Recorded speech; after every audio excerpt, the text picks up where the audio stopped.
All right, welcome back, everybody.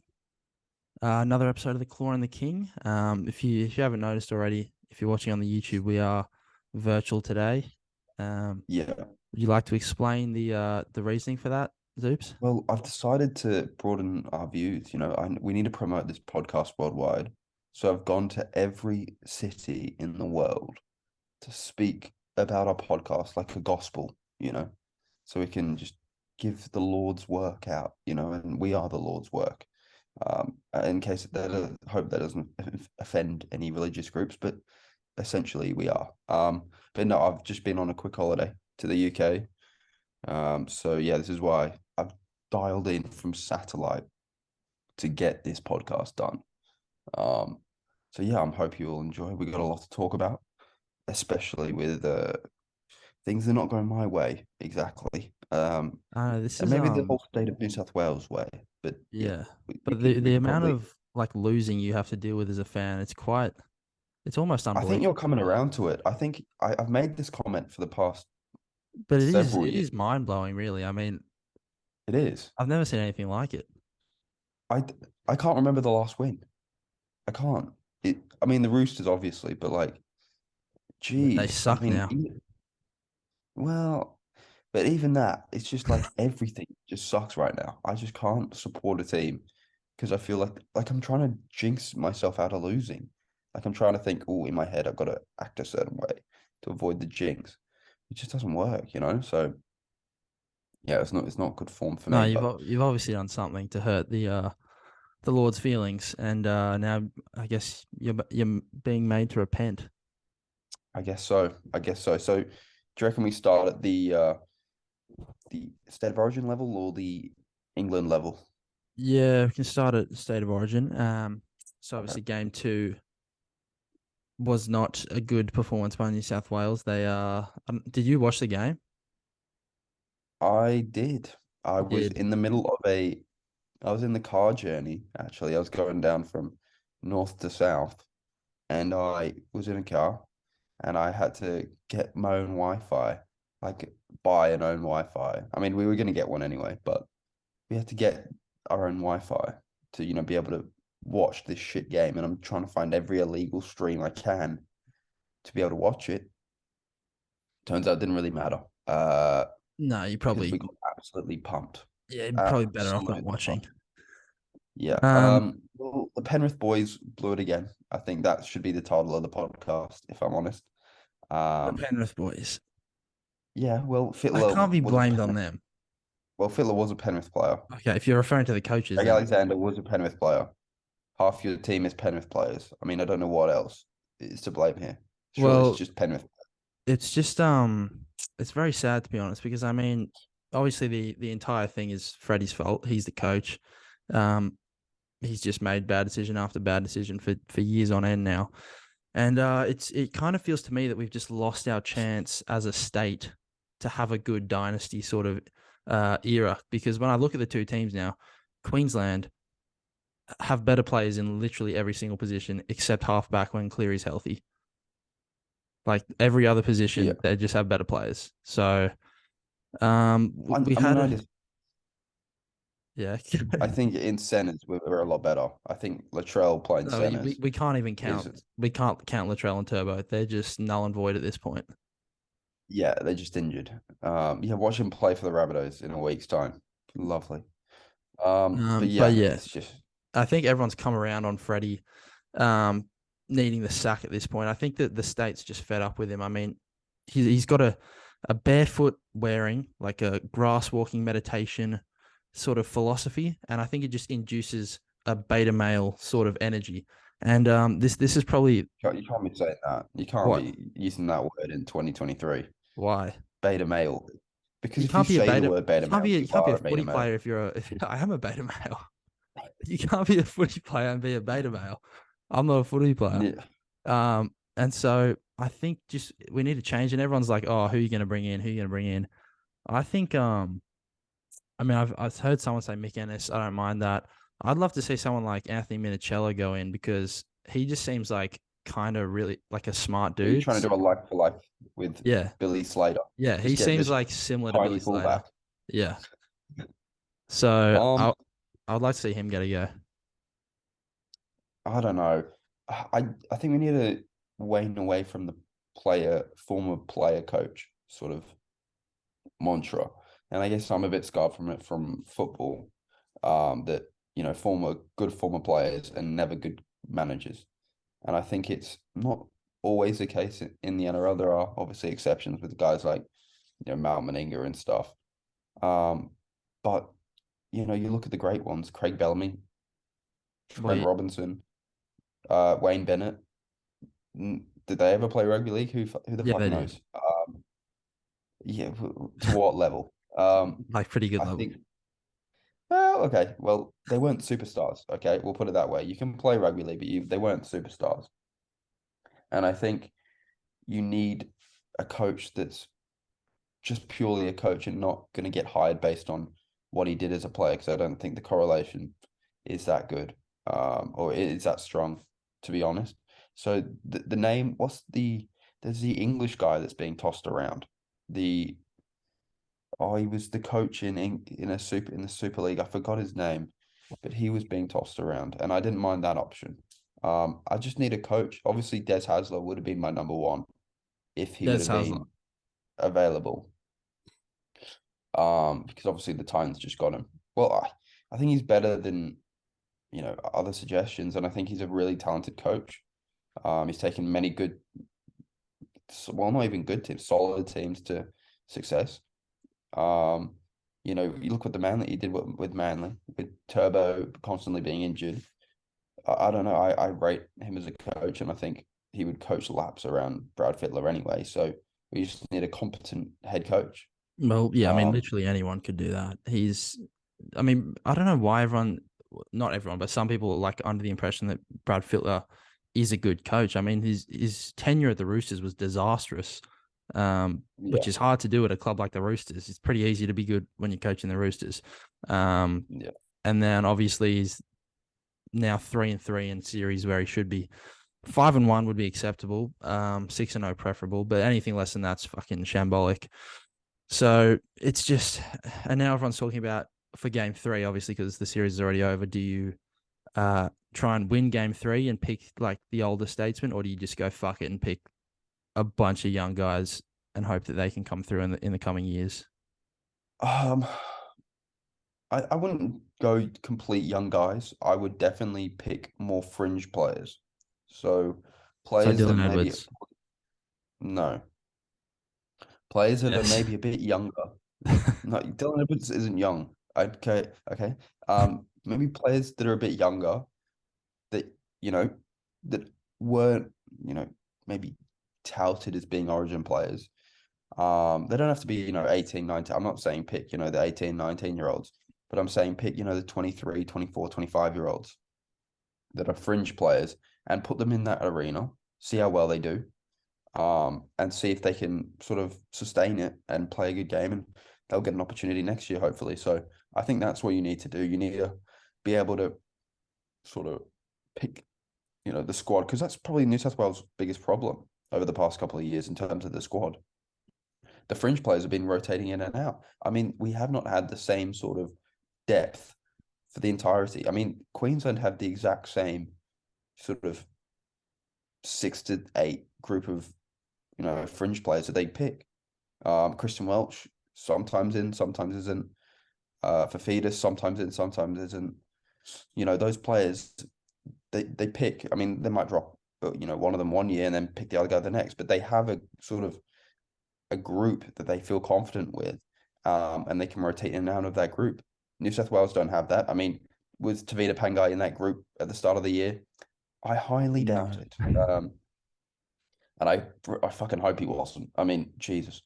Um, but yeah, I think we need to give those fringe players a chance. And look, I wouldn't be against dropping all of the players, because I mean it sends a message. All of Um, them. well, yeah, it sends a What? message. I think it sends a message. You've got What to do you be mean able to sends a send a message? message. You can't just drop your entire team. Mm. Well, You I can mean, I drop would. you can drop Tedesco, you can drop Moses, you can drop Luai, you can Oh yeah, you can drop low. I can tell you that for fucking nothing. I'd rather, I'd rather have fucking anyone in the number 6 than Jerome Lloyd. That was one of the historically worst performances I've ever seen in my life. And I was What watching on was a shitty, rainy, like illegal stream, probably broadcasted from Bangkok. I mean, it was dreadful. I mean, how that guy got picked. Well, he dragged Samoa to a World Cup final. Like, shut up. He sucks. He was only picked in the first place because Cleary was his best mate. And Cleary was like, yeah, bring my best mate in, yeah. I was like, all right, who governor, get who do you pick for game 3 then? Because there's no other sixes really. Like Burden. unless you go Hines. Or okay, you want Burton. I would 10 times I'd rather have fucking, I'd rather have, who was the kid that debuted for the Roosters last week at 6? I forgot, I didn't even know his I name. don't know. He would have been, I would rather have him in there. Honestly, I would have rather have just anyone. I mean, I'm trying to think of Corey Norman. The week got a If he dog. was a New South Corey Welshman, Norman's a I would pick Corey Queenslander. Norman. Like, Yeah, I know. If Gareth Damon Widdop was an Salmon, he's English, been I'd pick playing Gareth good. Widdop. Oh, Mitch Pearce, he's in the Super League right now. I'd pick Mitch Pearce. Honestly, there are Mm. so many different options I would take Yeah. over Jerome Luai. Well, I think I mean, unless Cookie retains his position in the centers because he was fucking amazing there. There'll be two new, well, not maybe two new, but Campbell Graham will probably get a chance there because Turbo and Yeah. Latrell have they're obviously out for game 3 as well. So Campbell Graham will probably finally get his shot. We'll see if he can actually play in Origin. Well, yeah, he should probably get a shot at game 1. No, well, he was Probably injured. won't get a shot till game 3, which is not great. Yeah. Well, I think we should talk about Brad's mistakes a bit more because For within game the three even or with for his tenure? I think for that game specifically, obviously everybody knows about his tenure and how shocking losing 3 out of 4 series to the worst Queensland side that is in probably 20 years is embarrassing. I mean, I know this team is good, but it's still nowhere near the levels of the Cronk, the Cronk, Slater, uh, Cam Smith, JT sort of era. Nowhere near that. So yeah, I think everyone knows you can sort of discuss the mistakes that he's made, but I think we need to sort of delve into the mistakes within the game because Cook at center in the 3rd minute is an embarrassing decision. I know Campbell Graham's got a groin injury. We're Cameron worried Murray. about Cam Murray's got a groin injury. We're worried about if he can, move around. It's like, if he fucking snaps his groin in half, I couldn't care less. All right, this is State of Origin game 2. This is a must win.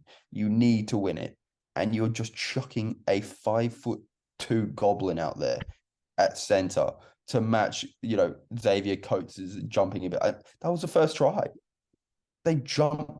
Cook's in no man's land. Coates jumps over. It gets a unlucky deflection, to be fair, and they score a try and a dodgy fucking planting. Yeah, well, the first 2 tries were fucked, but Well, yeah, the first 2 tries were not tries, but I mean, you can't lose 32-6 and then blame the first 2 tries. I mean, look, I guess the first 2 tries probably the most important out of those tries, and yeah, we didn't get the rub of the green in terms of that, but I mean, you can't really blame those 2 mistakes on the losses, but basically down to Fitler. What was another mistake in the game? I mean, well, he decided to leave Cameron Murray on the bench Cameron, until there was 10 minutes left in the game, basically, which is yeah, like fucking stupid. If you're gonna pick him, play him. Like, who gives a fuck what happens to his groin? If you're worried yeah. about it, I mean, pick someone else. well, yeah, Freddie, you're not there next year to fucking coach him, so it doesn't matter what he does to his groin, okay? Mm. Um, and then Isaiah Yo, God Almighty, get that guy off the field for Murray. How the fuck Murray didn't come on for Yo in the 10th minute is beyond me.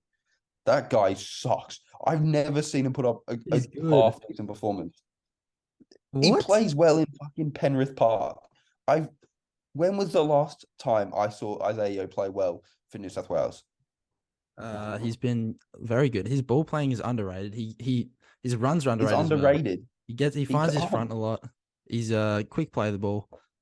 He's just he not can get like on a his fucking belly a lot. Good on the guy. I mean, it's just remarkable. You saw Cam Murray, the first 30 seconds he came on, we created more opportunities.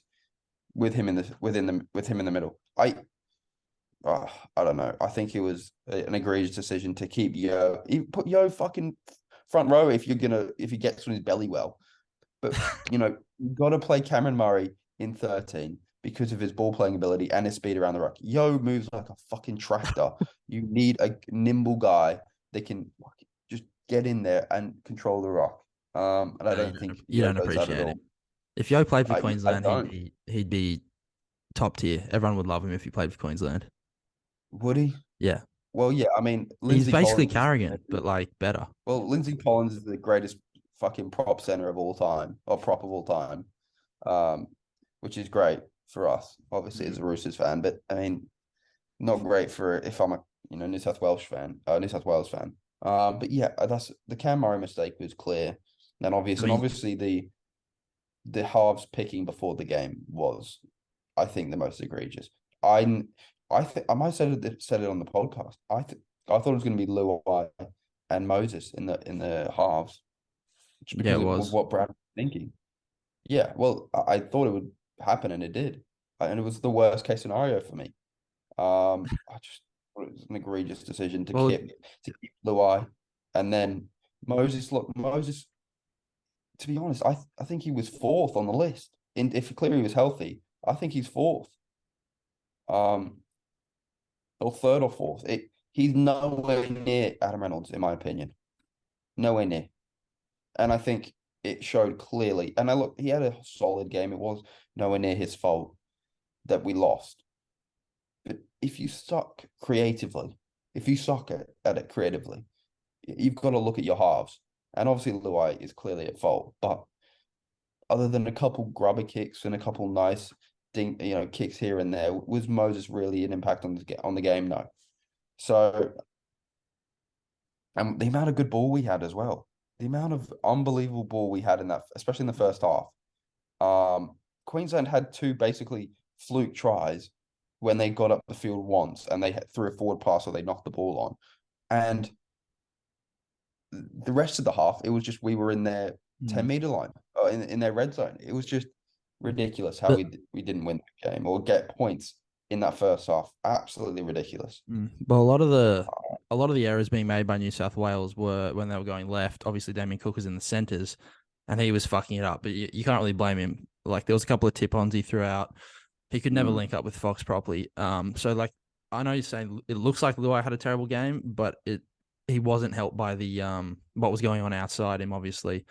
So I would Well, have he gone wasn't helped by the fact that he's shit as well. I yeah, think but I Luai would have gone also. immediately. Crichton and Toto go to the left. Hail Mary Penrith left edge. Let's see if he can do anything. But he stuck Cook out there. You can't blame Cook.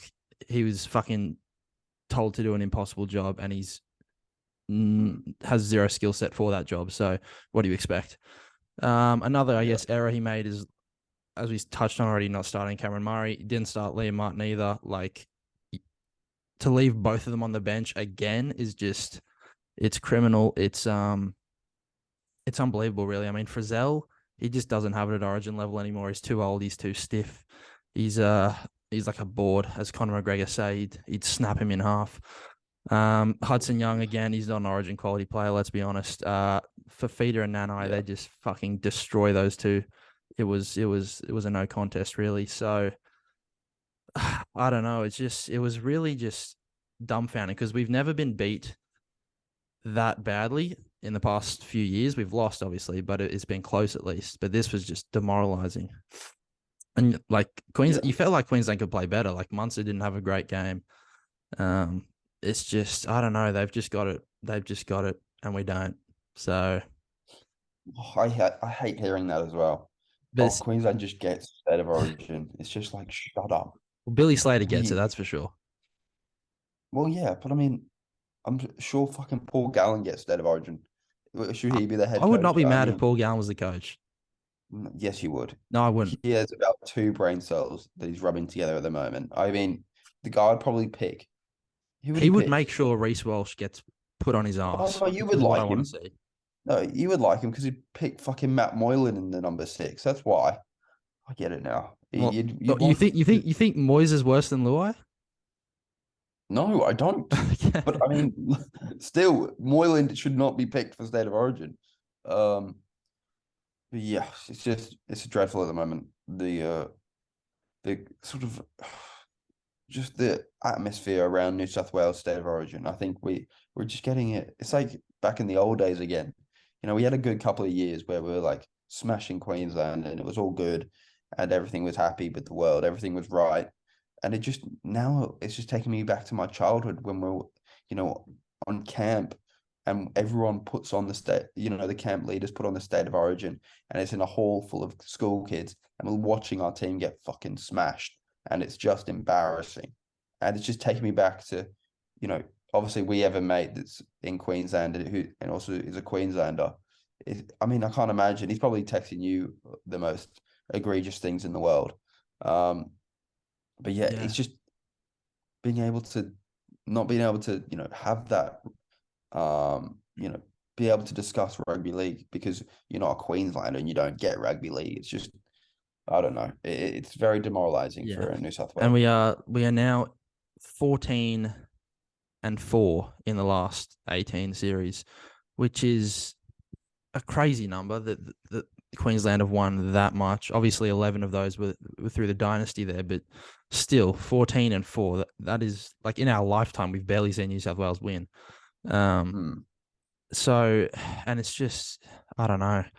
It's if it was the other way around, 14-4, like Origin as a concept could be dead. But because New South Wales is just so big and like we're always a favorite somehow, even though we lose every year, Yeah. it just still fuels it every year. And I don't Yeah. know. We'll see what Well, happens that's next what year. I'd say that's what I'd say to all those cunts that say, Queensland spirit.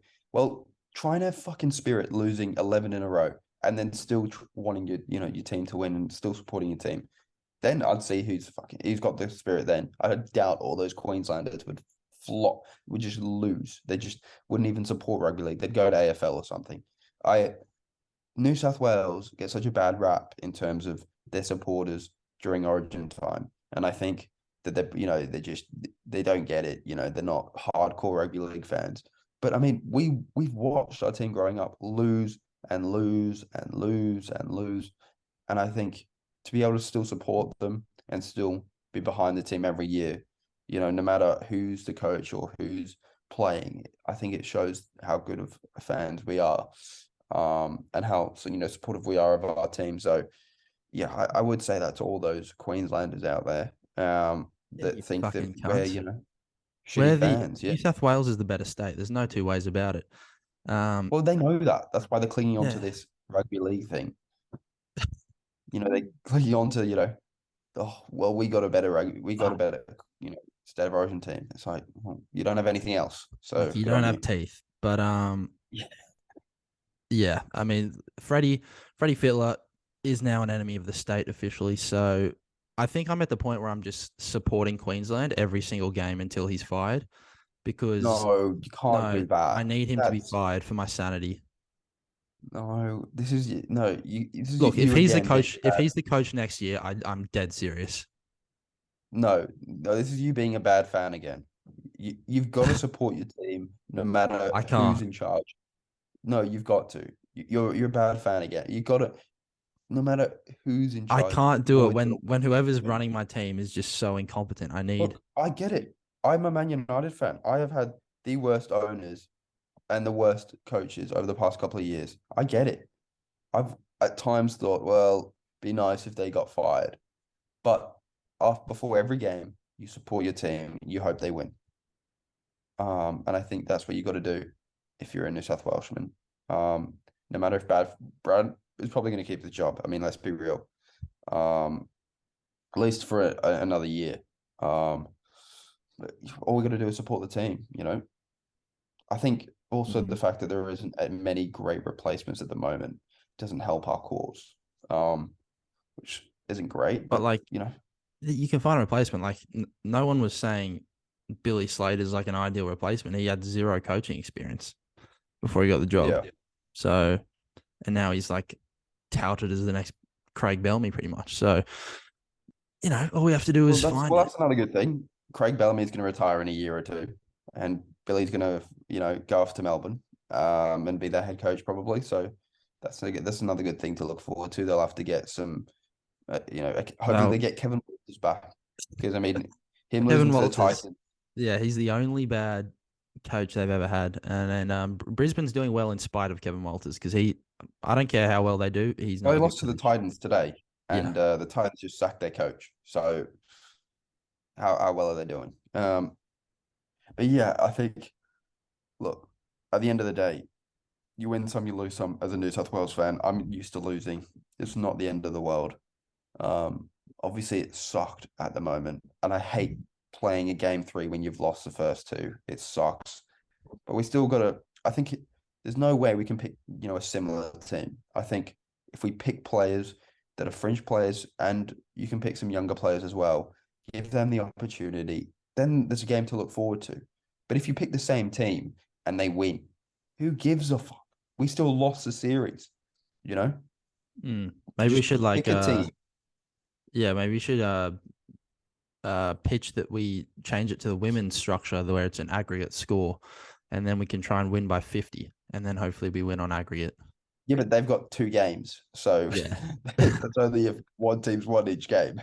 So it doesn't really work like Yeah, that. but we can just do a three game aggregate.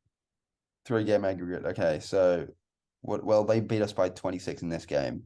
They beat us by what? What did they beat us by in the first game? Was I don't it? know, like 10 maybe? Oh, it would have been less than that. Oh, Eight, maybe 10? eight. I don't know. But yeah, if we win 50-0, yeah. But I doubt that's going to happen. I really do.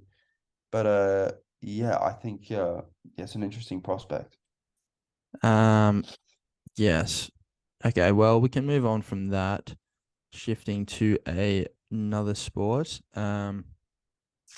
The Ashes are going on right now. The first test is obviously concluded.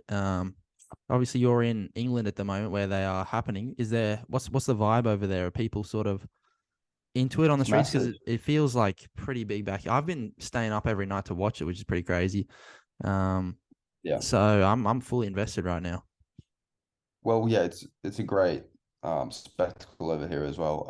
I was actually in Manchester when it was going on, when the first test was going on, and it wasn't that great of an atmosphere because up north, if you didn't know, down south you get the cricket fans and the cricket players. Up north, you get the football fans and the football players.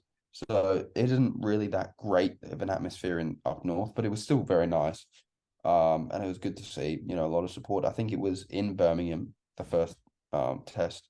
So it was relatively close to where I was. But yeah, it was in terms of the test, it was fantastic. Even though we lost. And England made a couple of mistakes here and there, but that's what Test cricket should be. Comes down to the last day, high drama, and that's what you get with baseball. And I think people are, shitting on baseball at the moment, don't really get, the point of it. It's more than the England team. It's more like a movement, honestly. You want A this is movement that you so love seeing fail from an Australian perspective. well from an Australian perspective, but it's also a movement that I think should catch on. I think if you look at the England team and where the majority of these players were, you know, 2, 3 years ago, it was absolutely catastrophic. I mean, they were awful.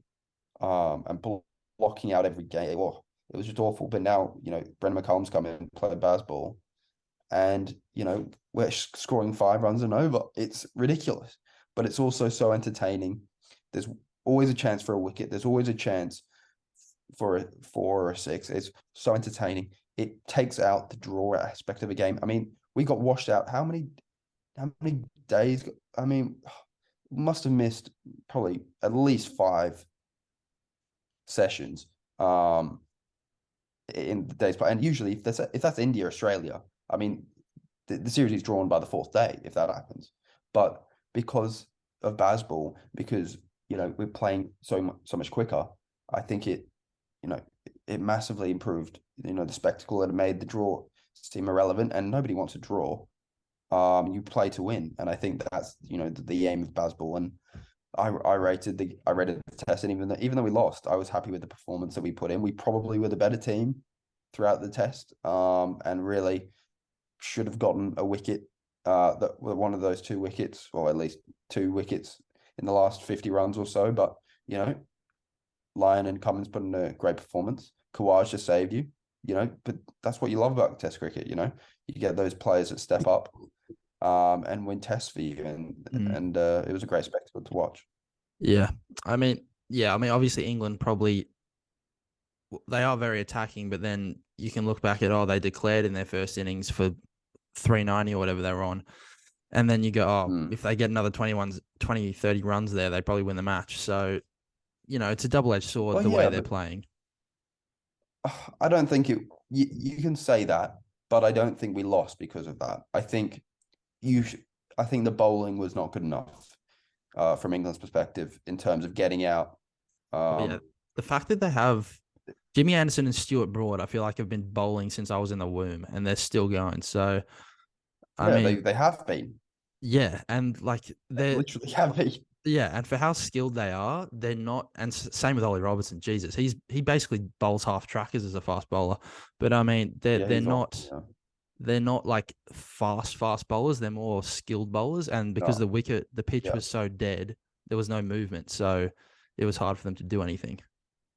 Well, yeah. Well, that was an advantage Australia. I think your pace really helped you out in that test. And I think if a track does more in English conditions, Jimmy Anderson is king. And I think that even though the pitch maybe brought out more batting and brought out, the Kawaja's, big scores and the Joe Root big score, even though it brought out that, I think it really sort of took away from the fact that we need, an English pitch to be moving, to be able to get Australia out for a low score. So I could see the pros and the negatives of that, sort of dead track. But look, I think we do need to switch up Ollie Robinson. I think he's picked simply because he's a really capable batter as well. I think that's probably what was going into consideration. But you've already got plenty of batting. I think if you pick Bairstow, Stokes, Harry Brook, you've got Root there, you've got, Ollie Pope. Zach Crawley's awful, but you still got Zach Crawley.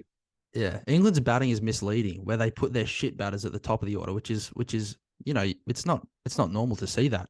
But I mean, Ben Duckett, this guy, I've watched this guy in the Big Bash. He's trash, and somehow he's playing for England in a test. Zach Crawley. No, he's been unbelievable though, leading up to it. He was he scored like 1 century. Well, no, he plays baseball. He doesn't. I think he's left. What is it? I think he's left like 8 balls for the past like 3 tests. Like that is ridiculous. I think he's left. I think that's what you call a flash in the pan. So no, if he's still playing Test match cricket in 5 years, I'll take my words back. But until then, oh wow, that's a big ask. But yeah, I think you're underestimating Ben Duckett. He's been very good, but Zach Crawley is awful. And that's probably the main thing that I worry about with our batting. Our openers are terrible. In terms of the fact that, you can always get a 2 for 20, like that happened in this test. If that's probably another reason why we lost. That sort of session where it was rain, then we had about 10 minutes and then rain. If they don't get 2 wickets, if Australia doesn't get 2 wickets in that sort of span, I think it sets up the next day for us. And I think we do a lot better. So we get a bigger total in that second inning. So I think that was probably a key driving factor as well. But yeah, I'm excited for when is it? Is it what day is it for you over there? The next test? I think it's Wednesday. Wednesday. Yeah, it was it's a reasonably long layoff. I think it was a 7-day layoff or something, which is reasonably long. Shout out to Stuart Broad as well. I mean, taking David Warner's wicket again. I think he's taken everything except his wife at this point from David Warner. He's got him out that many times. It's a little bit embarrassing. Don't worry. That's his next day. But yeah, Stuart Broad has David Warner. It's just so great to see the banter between them. And look, I'm looking forward to the next test, and hopefully England, pulls through. And I think Bazball gives us the opportunity to do that. I think Bazball is looking good so far. It's looking good, but it's not looking victorious. So I mean, it's a big recovery now because England have to win the series, so they have to win 3 out of the next 4 tests, which is a massive ask. So Australia are definitely in the driving seat at this point, to at least retain, if not win the series. Hey, but why is that? Can we Hmm? just win the next? Can we just if there's draws, you know, can't England just win two? Can't they just not Oh let yeah, I Australia win? guess if there's draws, yeah, but Well, it's unlikely I there's wouldn't going say to be there's draws draws. because of play, but maybe draws because of weather. Even though it's nice and sunny in England at the moment, it's beautiful actually. It's Hmm. I think I was on the beach. Look, if you can see, I got a tan. It was I went paddleboarding. It was 30 degrees. It was Paddleboarding. lovely. It was lovely. Wow. I mean, I don't know, what everyone else is doing in Australia. You need to come to England. That's where the good weather's at. I It's don't know. cold here. It's a bit chilly. Yeah. Um, but yeah, I'm looking forward to, the next test, and hopefully Rooty carries us through, and Stokes. Hopefully we get more input from Stokes and Bairstow. I think they need to probably improve their batting a bit more, and really sort of make that middle order the best in the world like it should be. Right. So moving on from Ashes, I think we can leave that there. Shifting gears, the Mm. NBA is obviously in the off season at the moment. It's been an Oh, eventful off season though. The start of the off season, obviously free agency hasn't begun yet, which will um probably see a lot of movement. It's shaping up to be one of those off seasons where everyone's just like, I want to move house, pretty much. So, but there's been a couple of big trades that we'll get to. That have started already. I guess the first one that happened that started this sort of trade frenzy was Bradley Beal being traded to the Suns. So what are your thoughts on a new big three in Phoenix with Booker and KD? Do you think this makes well, them a look, contender or? I think people are hating on it. And a lot of people are hating on it. And look, I don't love the trade from either perspective. But if I'm them, I mean, I'm looking at it like, what else could they have done? Is Chris Paul gonna put? I mean, Chris Paul is declining rapidly at this stage in his career. I mean, the only option that you had was to try and make a big time trade. And Bradley Beal as an asset, and as a player is probably the best you're gonna do with what I mean, they gave up nothing, absolutely nothing. They had no salary cap to sign any free agents. Um, so look, people are hating on it, and saying, look, there's only one ball, it'll never fit. There's too many shooters on that team. There's not enough defense, but you've got to see what they've got in store. I don't love what their new owner's doing. I mean, he's kind of doing a fire sale. He sacked their head coach. It's sort of changed around a lot of the organization when I think he was headed in the right direction. So I don't know. I think the Kevin Durant trade has put a clock on their sort of championship window, which is not great. And I think they need to sort of win now, essentially. So I think Bradley Beal, seeing what he could do with other superstars, is going to be interesting because even when he was with John Wall last, I know he was a lot younger, but when he was with a prime John Wall, he wasn't the greatest. I mean, the Wizards were even contemplating extending him. When John Wall was a superstar in Washington, so I don't know how he'll fit. But then again, Chris Paul and Landry Shamet, I mean, they're not going to fucking win you any games. So Mm. I think the big key for Phoenix is whether or not they can get value out of DeAndre Ayton and what type of value they can get. Um, I think if they can get I don't know what I could say, or like a potential player that could be good, but maybe you know, a solid big along with, depth in the wings. I think that's the ideal thing for Phoenix at this point. Well, I think they need a point guard. Well, I think Cameron Payne can fit that role, and I don't think Mm. in the playoffs, I think Denver proved you need some big lineups. And I think Bradley Beal and Devin Booker are going to have to play at the same time because they're too small. But they play Um, the exact same position. Like neither of them are a point guard, really. one of them's going to have to be probably going Uh, to be Devin Booker, but he's which not really a creator. I mean, he's a shot creator for himself, but you he's not can't a. have. You can't have a 6'3" guy with Bradley Beal and Devin Booker. Devin Booker's 6'5", what? And Bradley Beal's 6'4", 6'3". They're not tall players. you cannot have that low size. And look, you maybe could get a big point guard, maybe you could get, I don't know, who would be available, but maybe a bigger star point guard, maybe get Alonzo. I know he's going to be injured, but that type of profile of a point guard, maybe. Mm. But you'll have to see from Phoenix's perspective. So Yeah, yeah, I mean, I it's didn't tough. hate it on Phoenix's side. I mean, it's tough because they do have a window now. Kevin Durant. I mean, Chris Paul's obviously clearly declining, but Kevin Durant, to me at least, he is slightly declining. He's not as good as he was 2018. He's definitely not that good anymore. You saw that in the playoffs. He was not great against Denver. And Mm. even the year before that against Boston, I think when they got swept, he was awful. So a couple years in a row, it looks shaky in the playoffs. But they obviously have to go all in when you have a talent like Kevin Durant on your team. So, but I think they have between Durant, Booker, Beal, and Ayton, they have like $160 million in guaranteed salary or something between four players, which is absolutely Mm. crazy. And that I think they only have like two other contracted players, so they need to get depth any way they can. Really, it'll be hard for them to get good depth because they're obviously not going to have a lot of cap space.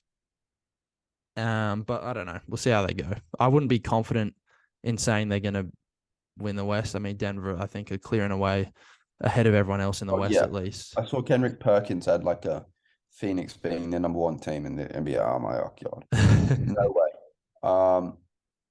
But yeah, I think something to you. It's just they're not contenders, but or like the number one contender, but it's a move that you know improves their chances probably. Yeah, well, at least there's a Bradley Beal's kind of injury prone as well, but there's at least a slight chance he'll be available in the playoffs. I mean, with Chris Paul, you can rule it out entirely. There's no Yeah. chance he's going to be available. So Well, Bradley Beal hasn't been in the playoffs for like 7 years, but yeah. no, but yeah, So I mean, we'll see we how we don't go. really know. We'll see how he goes. And then so after this trade, the next trade that happened was Porzingis. So Washington officially were like, "Fuck it, we are doing absolutely nothing here, so let's blow it completely up." Porzingis Should have has done it for a gone to while. Boston. Yes, he's gone to Boston for Marcus Smart going to the Grizzlies and Tyus Jones going to the Wizards. So it's a three-team deal. Interesting thing with Yeah. this was the deal originally went through earlier with Malcolm Brogdon going to the Clippers, which would have been a great deal for the Clippers, but they obviously shit the bed and were like, "Oh, his elbow's still a bit fucked. I don't know if we want to do it." Um, so yeah, I mean that would have been a great deal for the Clippers, getting a six man of the year and Malcolm Brogdon. But obviously they've got come away with nothing there. Porzingis, a lot of people are saying Boston are now favorites with Porzingis, even though he hasn't been uh, that great. I mean, since his All Star year in New York, he's been largely criticized for not reaching his potential. But I mean, last year he was solid, albeit on a shit team. So he's going to be the third option in Boston. I'm sure they'll get frustrated by him jacking up threes all game, but if he plays well, it definitely improves their team. That's for sure. Yeah. I think look, the original trade, I think when I first saw it, I was like, oh shit, Malcolm Brogdon for Marcus Morris, Yeah. sign me up. Um, but I think even though I want to get rid of Marcus Morris desperately, I think I thought the you were the Malcolm biggest Morris Marcus Morris fan. I've been I listening was to you for 3 years ago. years. You saying this guy's amazing. No, 3 years ago when he was good, yeah. But now he is dreadful. But look, Malcolm Brogdon, I think his injury problems are serious though. I think look, if the Clippers are giving up on you because of injury problems, you've got injury Well, that problems. that that fits the bill for them. I thought they don't sign players without injury problems. Yeah. Well, it clearly this injury problem is going to be career ending. So I think I think the elbow is a lot serious and people sort of are discussing, in the media. I think it's very serious. I think he's probably going to be out for an extended period of time. And even when he's back, I don't think he's going to be back to where he was. So I think it's a bad injury. So I can understand the trade not going through for the Clippers on that point. I would have liked to see them pivot to another player on Boston, maybe I don't know, get an Al Horford or get, get a decent player for Marcus Morris. But it is what it is. You can't, you got to live with it sometimes. But yeah, I think that trade wasn't the best. If I'm the Grizzlies, I don't rate Marcus Smart. I think even though he's a fantastic Boston Celtic, I don't think he can play for another team. It's just now obviously with But he does 12 and kind of he fit that Grizzlies mantra of being like a, I hard know, worker. but he is such a Celtic. He's been ingrained in that organization for several years. I think it's tragic that they traded him in the first place for Porzingis. You're getting rid of your cultural icon in that locker room, the guy that's going to drive your players, and your young players who lack leadership. I mean, Jason Tatum and Jaylen Brown aren't exactly a beacon for, leadership over there. So I think Marcus Smart getting rid of him for Porzingis. Porzingis is a much better player, but I think Marcus Smart, what he brings to that locker room is a big impact. Now on the court for the Grizzlies, I don't think he's that great personally. I think Mm. he doesn't shoot efficiently. His defense is good, but it's limited to smaller guards. So Or at he'll be least coming off the 6'6". bench, I guess. Yeah, you're not going to be starting him with Jar. Well, you could do, Well, but he's not going to start over Bane. oh, I think he could do. Or maybe they shift Bane out to the three. And obviously Dylan Brooks is not going to be there anymore, so you could probably do a small lineup over there. But I don't know. I don't love the trade for the Grizzlies. I like it for the Wizards, obviously. Getting rid of those players, they needed to do it. They need to rebuild. They need to build through the draft. They don't have any good young talent, really. Denny Avdia, is that your best? I mean, Well, they lost what really young talent? Kawhi 2.0. Oh yeah, Kawhi, do you? But yet they just haven't drafted well in recent years. To be fair, they've been in the sort of ninth, 10th pick sort of area for that period of time as well. But they need to get in the top three. They need you know, a piece that they can build around for the long term. And I think they realize that, and good on them. So I don't mind the trades, even though they got zero value for Beal. I think getting off his contract and getting off that headache of that no trade clause, is smart by the front office. But yeah, Porzingis does add talent to Boston. I think it adds a big lineup that can rival Milwaukee. They can, sort of now, even though they lost to the Heat, which are not a big lineup, I think it does sort of rival a lot of those big teams in the East, which is solid. However, last time Kristaps Porzingis was in a winning situation, he was in Dallas. Dallas traded him because he was not a good enough second fiddle or third fiddle. Or he just wasn't good enough in the playoffs. And I watched it firsthand against the Clippers. He was not good enough. We won the series because he was bad. Luka carried them against the Clippers multiple times, and if Porzingis was better, or even to his regular season standard, we would have lost those series. So I think that should be something that Boston should take warning of. He was far too hesitant. He chucks up threes. Now that is their system, chucking up threes, but he didn't do it efficiently, and he is also 7 foot tall, so he needs to be in the post. I don't love the trade for the Celtics, but it's not bad. It could be worse. You're getting a big body that can block shots that they don't have currently. Other than Al Horford, who's about Well, Rob Williams is 47 years pretty old. good. Well, yeah, they got Robert Williams as well. Sorry, I forgot about him. But I don't know how he fits with Robert. It's a tricky one. It's a very tricky one. But I think they felt like they needed to make a move. Um, and obviously, if you get stopped in the Eastern Conference Finals 7 years in a row, you're gonna need to make a move. So, yeah, I think it's an interesting situation. It's an interesting trade. I don't think there's any major winners from any person or anybody in that three-person trade, but Mm, it's not bad for more parties. yeah. Okay, and then the final sort of big trade that's happened is obviously Chris Paul did originally go to the Wizards in that Bradley Beal trade. They then were like, "Ain't no way you're putting on a Wizards uniform. You can get out of here, mate." They've sent him to Golden State for Jordan Poole, who kind of like low key requested a trade, obviously because Draymond Green Punched him assaulted in the him face. last year, so he was like, "Yeah, I want out of here," which is fair enough. So yeah, I mean, Golden State got off that massive contract that, based off last year, didn't look like a great contract because Jordan Poole was very shit last year, especially in the playoffs. But Chris Paul to the Warriors, I mean, I just can't see it working, to be honest. Like, Clay's gonna have to play Terrible three, trade. Steph's gonna have to play two. I mean, I don't know. Or I think he'll be more in their second unit. I think it will be more when Steph's on a breather, or What, so like I three don't think he'll. minutes? Well, and also they'll probably play them together. But I mean, when Clay's rested as well, he'll probably get probably 18 to 20 minutes a night. I don't think he's going to make, starting minutes. But I think it's a terrible trade for the Warriors. I think it's an awful trade for the Warriors. What they gave up for a Chris Paul that is nowhere near Chris Paul of even 3 years ago.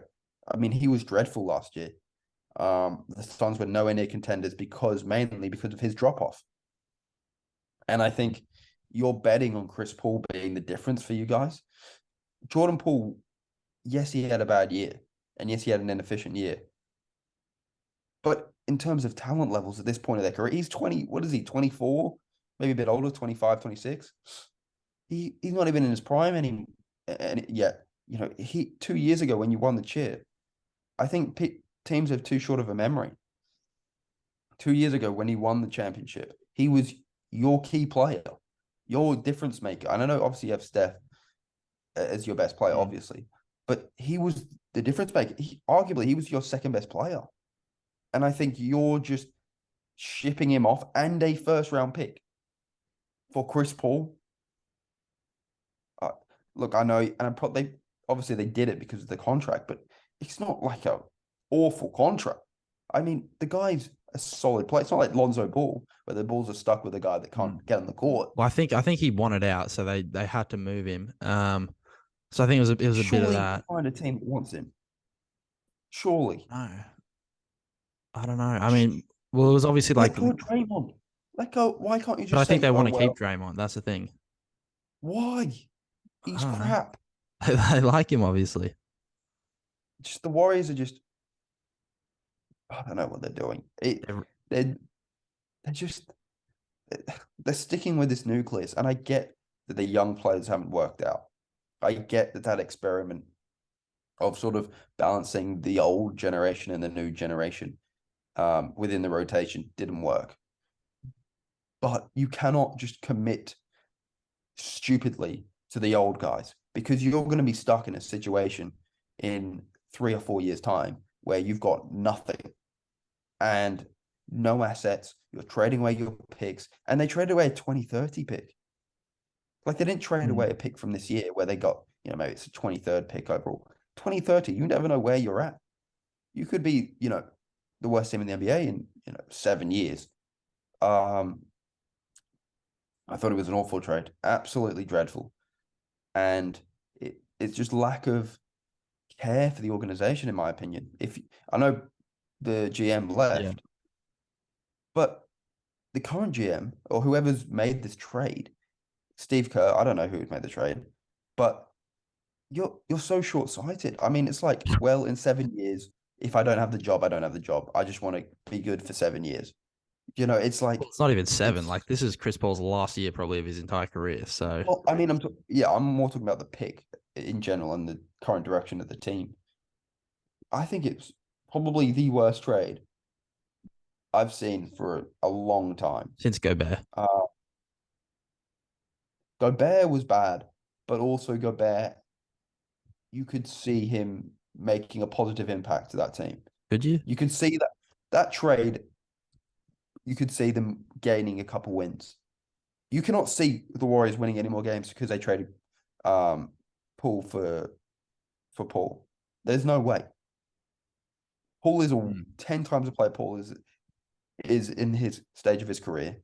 And they gave away a first round pick. That's 7 years away.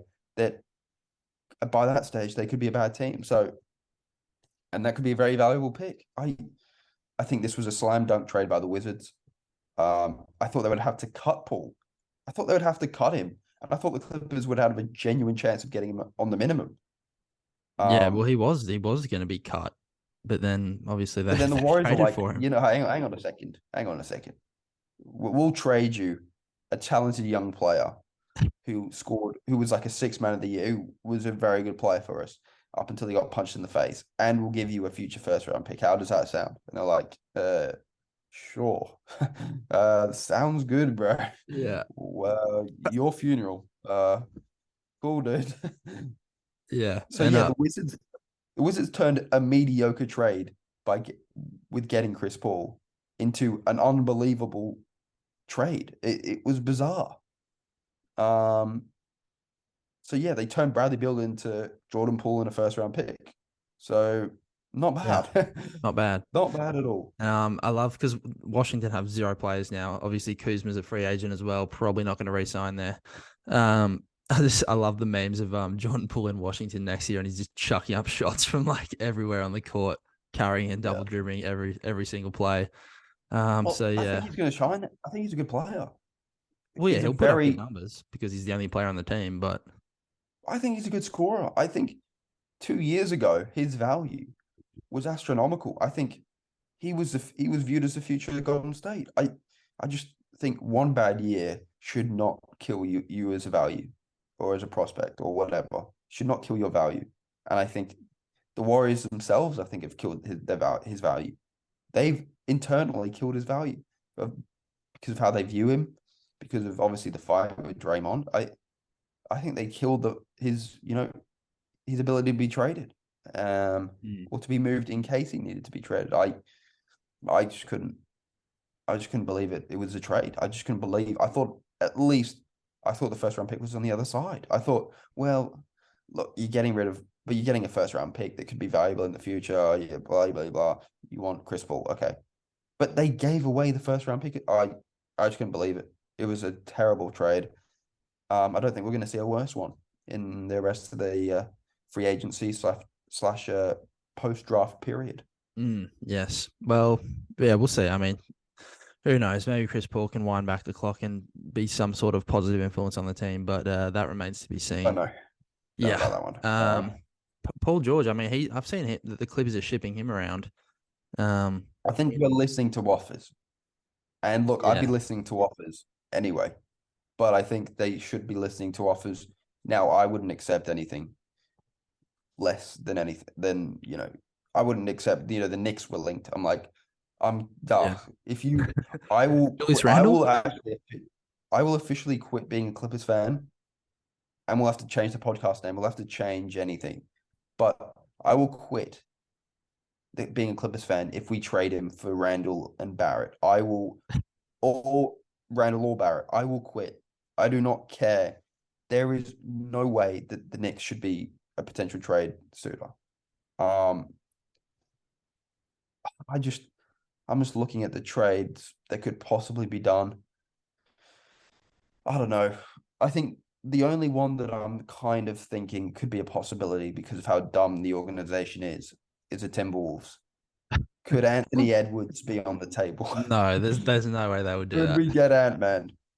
Um, You might get Cat maybe. no way. I wouldn't take him. I think Ant-Man. I think Cat would be the one pushing. Yeah, let's trade Anthony Edwards for Paul George. It could be the difference. I would do that trade. Not gonna lie to you. You see, Cat's statement where he was like, "When I'm done, people are gonna remember me Oh for God. changing the league." It's like, bro, you're almost 30, dude. Your career's nearly over. Yeah, bro, you didn't change shit. You've You you've were, done nothing. yeah, you're only not a bust because you made one or two all-star teams. You have literally the worst win percentage I've ever seen in my life. Yeah, But look, I funny think dude. that yeah, so I think the Paul George Kawhi Leonard trades, I wouldn't love them, or the more realistic ones, I wouldn't love them for the fact that I still think if look, you can hit, a broken clock is right twice a day, right? We could get some scenario where they're both healthy throughout the playoffs. That is a possibility. Um, Really? and Well, that possibility is better than a Randall and RJ Barrett back, front court possibility. That is that I'd rather take that luck and rather than, those shit players. So I don't mind, taking a gamble here. I have resigned to the fact that it probably is not going to happen, but it's still a chance, and it's a better chance than fucking RJ Barrett and Julius Randle carrying us to the glory. So I don't love the trades for Paul George. I think Paul George is actually probably what the player I'd keep out of the two. Just because Kawhi Leonard is way more injury prone. But we'll see. Yeah, we'll see. I mean, obviously, once free agency starts, a lot of moves are going to happen. Damian Lillard, obviously, is in a lot of trade talks right now. But it's kind of like Brad Fitler. I mean, I just hate Damian Lillard until he requests a trade at this point. It's just infuriating me. Um, who else? I mean, the Heat, Bam Adebayo. Apparently, people have been wanting him, but the Heat don't want to hear it. Just fair enough. But Yeah. also, I'd trade him for Lillard if that came up. Well, did you want to Uh, talk about the NBA draft? Do you yeah, want to? draft just happened. What were your thoughts? Any surprise picks? I mean, I think people were kind of mad that Scoot didn't go second, but Well, look. Firstly, I want to say Brandon Miller seems like a weird guy. Um, he is. If saying Paul George is the GOAT is, I yeah, like Paul. I like me some Paul George, but I don't think I don't think he's up there quite yet. But again, I may be, quoting him when we win the championship next season. With Paul George winning the Finals MVP. But look, I think that the main thing that sort of pushed Scoot over the edge for me and a lot of other, witnesses was the workout videos. You watched him work out in Portland, and you watched him with that body just stroke down even though he wasn't that efficient from mid range and three in the G League. You looked at the form, you looked at the body, you looked at the athleticism.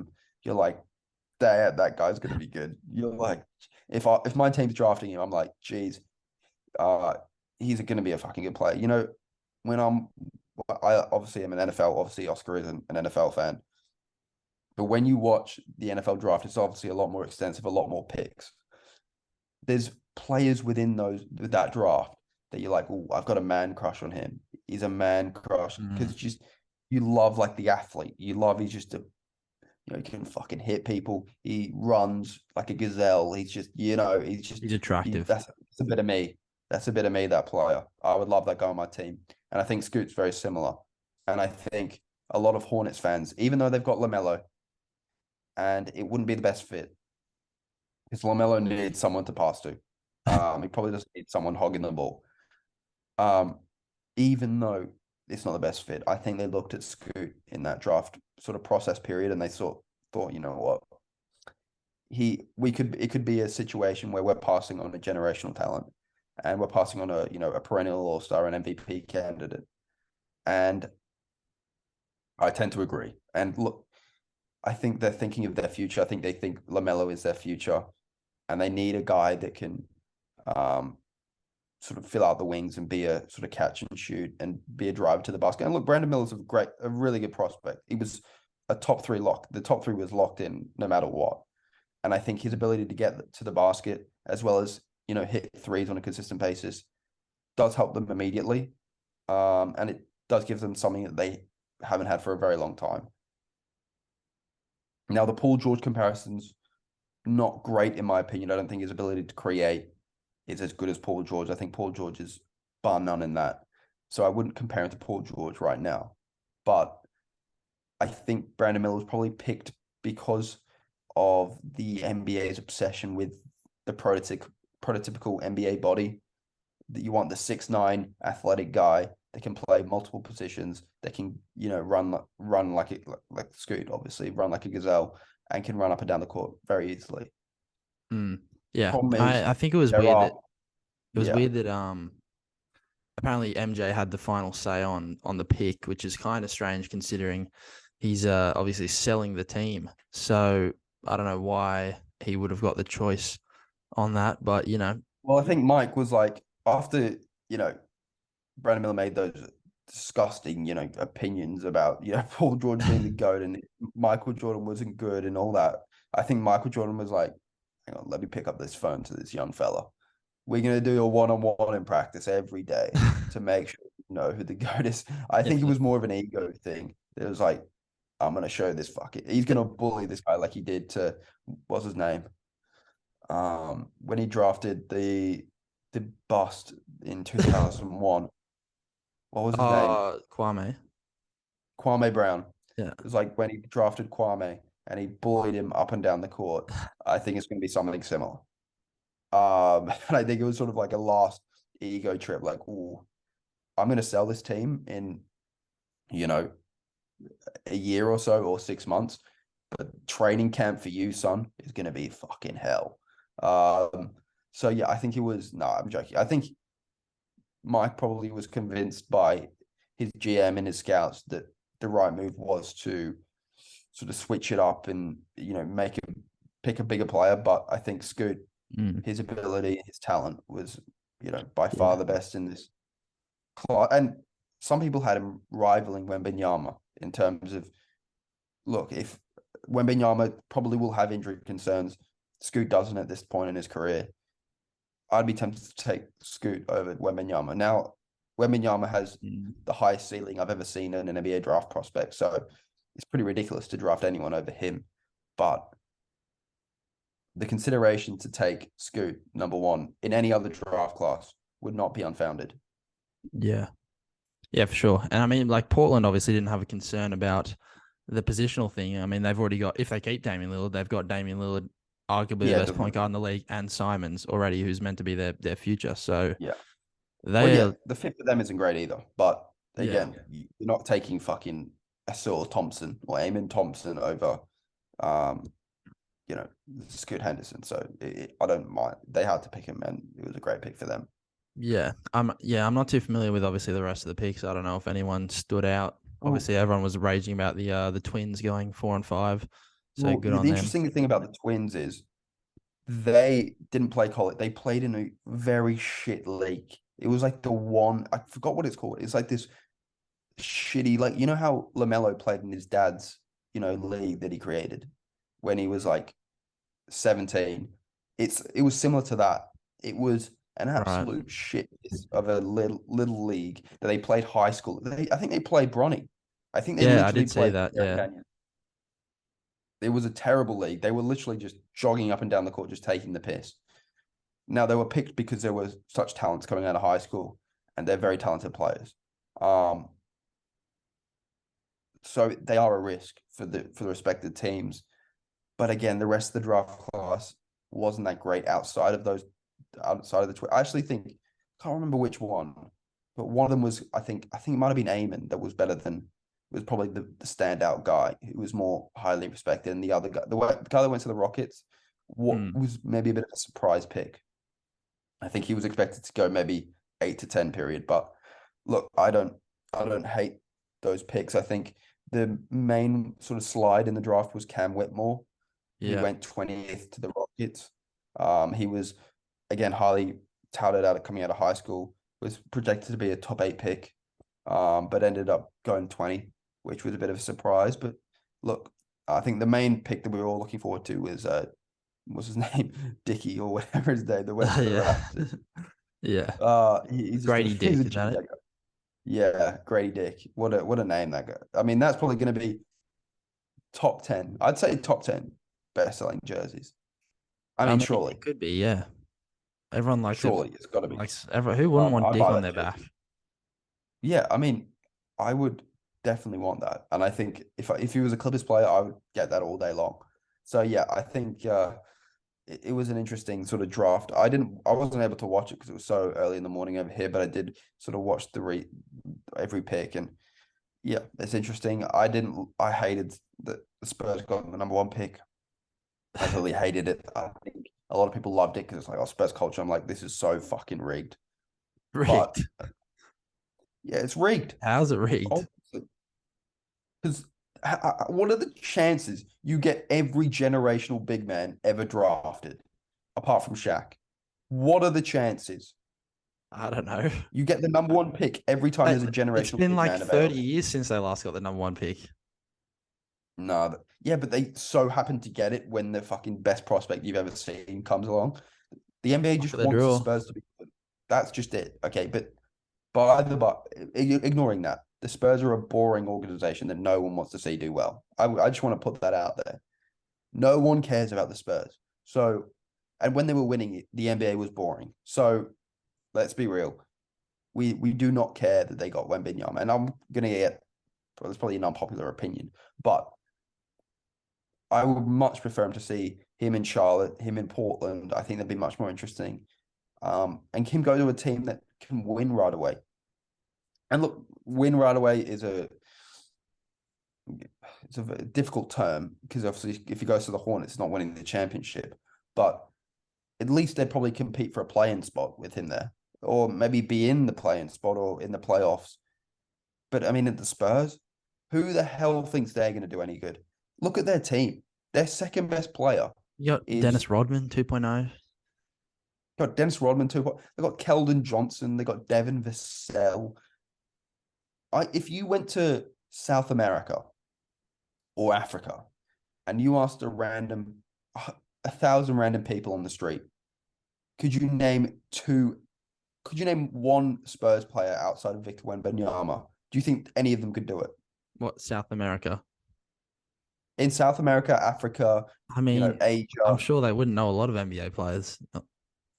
Well, Asia, you go Asia, Europe, you go anywhere outside of America and Australia, probably, and you ask 1,000 people on the street, even if you go to Australia or America, you go anywhere, you ask 1,000 people on the street, how many do you reckon could name two Spurs players?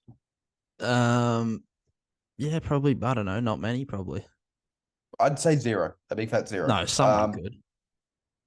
Okay, if you luckily run into, a Spurs player, maybe you can maybe find one. Right. But no, no one cares about them at all. So it's just annoying that he went there. But look, that's by the by. But yeah, I enjoyed the NBA draft. It was a good sort of thing to watch back, and hopefully that these kids pan out. It's so weird to see people younger than you be so much richer than you, but it is what it is. You live and you learn. You live and you learn. That's right. Yeah, well, that's looks like a good episode. We've only got 3 minutes left on the clock here before we get timed out because I'm not paying for Zoom. So that'll be Yeah. the end of If that. someone wants to fund our Zoom, they're more than welcome to. Yeah, it's like I cannot promise that surprising it'd be used on Zoom, but it'd be used on something on more valuable than Zoom, that. on mental Zoom. Probably slaps, but well, it is what it is. Um, Mm. so yeah, Zoom also hope you you could enjoyed the sponsor podcast. us. Yeah, sponsor us, dude. Man United is actually our new sponsor, so see, get the badge in, get the crest in. Mm-hmm. But yeah, I actually got this recently. In Oh, Sports did you? Direct, it was very Right. nice jumper. Shout out. Yeah, Shout out cost me Sports pretty Direct, new penny. sponsor as well. Yeah, Sports Direct. No one knows about them in Australia or anywhere else, but they're in the Is it UK. Pro Direct? I know about Pro Direct. Is No, that Sports Direct different? is it's like Rebel Sport. Um, Oh, right. anyway, hope you enjoyed the podcast. We had a great time discussing it. Leave a like, follow, and hope you enjoyed. And yeah, do you have any passing words to say, my friend? No, everyone subscribe and Yeah, it's a start bit more the blunt than me. sack Freddy movement. Let's keep it going. Make sure everybody knows. I think everyone does know. I don't think that's a problem. I We think needed, more the problem is the selectors and the New South Wales, whatever. Is it a yeah, the board? board, whatever they Who the are. fuck? Who cares? Get rid of a lot of them. But yeah, hopefully he gets sacked before game three. Unlikely, but yeah, hopefully by the time we do the next podcast, he's sacked. Yeah. So, anyways, hope you enjoyed and leave a like. See you later. Peace.